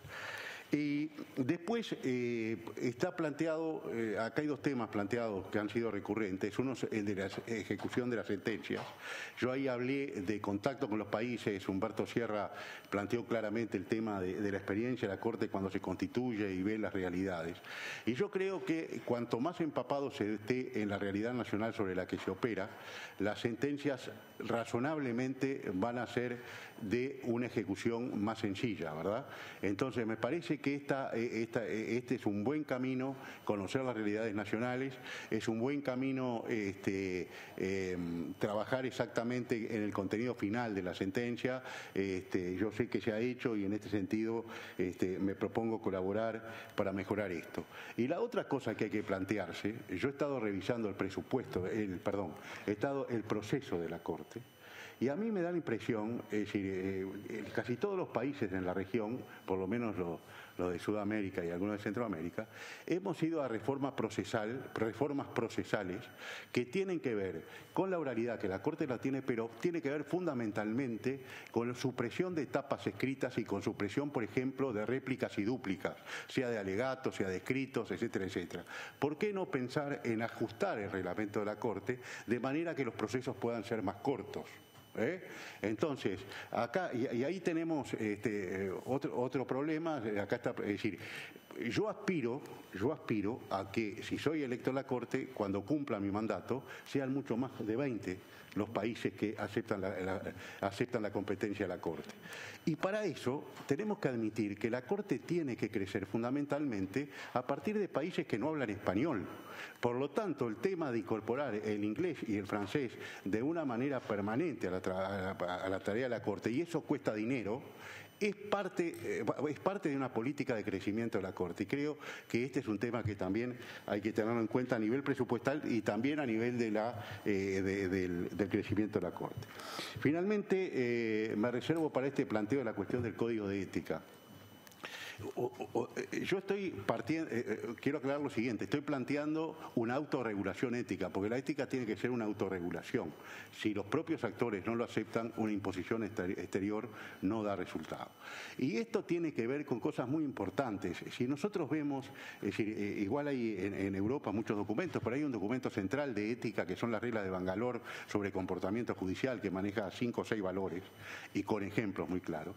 Vemos que acá hay un tema central que es la integridad de los jueces, que es cómo se manejan en todos los aspectos de su vida, en los aspectos de su vida que pueden afectar la función, cómo manejan la prudencia, y acá el delegado de Colombia habló del tema de la ponderación, y yo recuerdo que el Código de Ética Judicial dice que los jueces realizan el valor justicia mediante la aplicación del derecho. Realizan el valor justicia mediante la aprobación del derecho. Y eso es un mandato jurídico y es un mandato ético. Es decir, el tema de ponderar, de considerar todas las razones que están en juego, el tema de cómo uno maneja sus expresiones que lo pueden colocar en situación de prejuzgamiento ante determinadas situaciones. Que los jueces nacionales estamos muy acostumbrados a esto, porque sabemos que apenas decimos una palabra por fuera de lo que es dar una opinión, es decir, o que implica una opinión, sabemos que ahí nos estamos colocando en zona de prejuzgamiento. Entonces, la idea que tenemos es, sí, ya termino, perdón. La idea que tenemos es es poner a consideración de los colegas de la Corte en caso de llegar a ello. Lo hablamos con Eduardo Ferrer cuando presente en un seminario que hubo en Costa Rica, cuando se habló de integridad judicial con la cooperación alemana, y ahí surgió la posibilidad, es decir, surgió una idea, y esta idea es la que yo estoy recogiendo, no estoy dando la opinión de Eduardo Ferrer, sino que estoy diciendo que él estaba presente en ese seminario. Entonces, esta es una línea en la que queremos insistir. Muchas gracias. Thank you. Finally, we have Humberto Sierra Porto. You are recognized.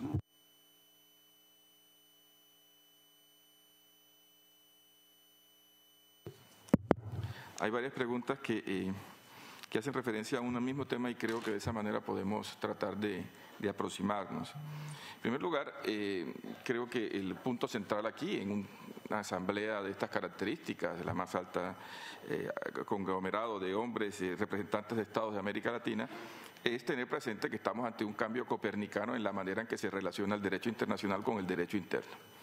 Hoy en día, a diferencia de lo que sucedía hasta hace pocos años, un informe de la Comisión Interamericana que no sea refutado por un Estado se convierte en un elemento probatorio y vinculante eventualmente en un proceso de responsabilidad internacional del Estado.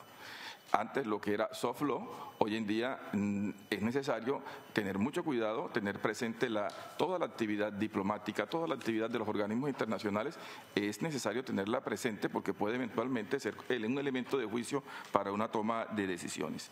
En ese sentido, el conocimiento del derecho internacional, la manera como tenemos que respetar el derecho internacional para aprobar casos concretos, parte de un hecho que es clave, yo quiero que es una idea central destacarla, que el control de convencionalidad, la aplicación de las fuentes del derecho internacional en el derecho interno no es lo mismo en Argentina que en Chile, que en Uruguay, que en Colombia.